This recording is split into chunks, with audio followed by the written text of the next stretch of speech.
يا مساء الفل والسعادة. تعال نعمل النهاردة روتين بسيط.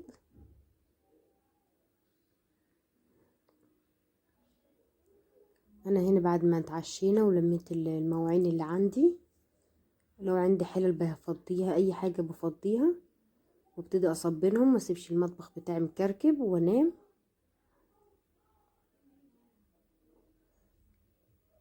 وبعد كده نعمل حبة فشار زي العسل.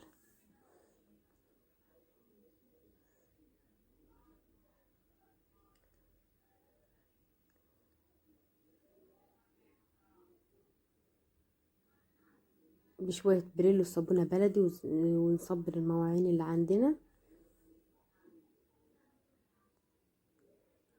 هنا أنا بشطف في الرخامة بعد لما دعكتها.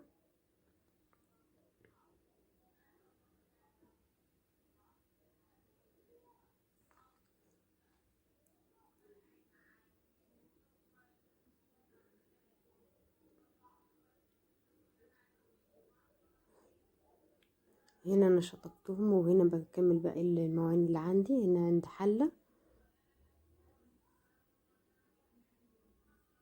هنا بدعكها. اول حاجة بنزل الطبيخ اللي فيها، وبعد كده برغل صابونة بلدي، عشان المواعين الألمونيا بتليق اوي فيها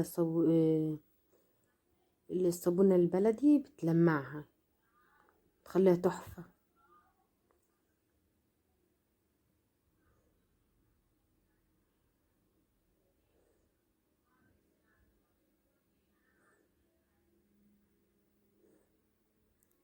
بس الحلة عشان بدعكهم بصابونة بلدي بتخليها تلمع.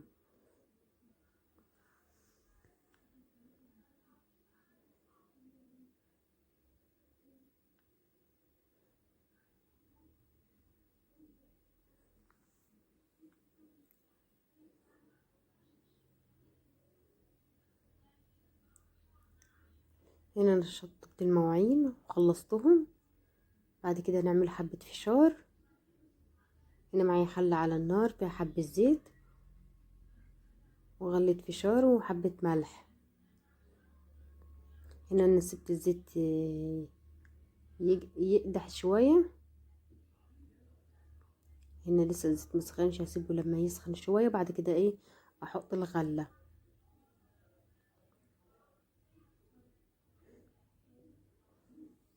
هنا الزيت سخن، نزلت بالغلة. بعد كده شوية الملح. بعد كده اجيب معلقة واحرك الملح مع الغلة، علشان الغلة تاخد تطعيمة ويبقى طعمه حلو.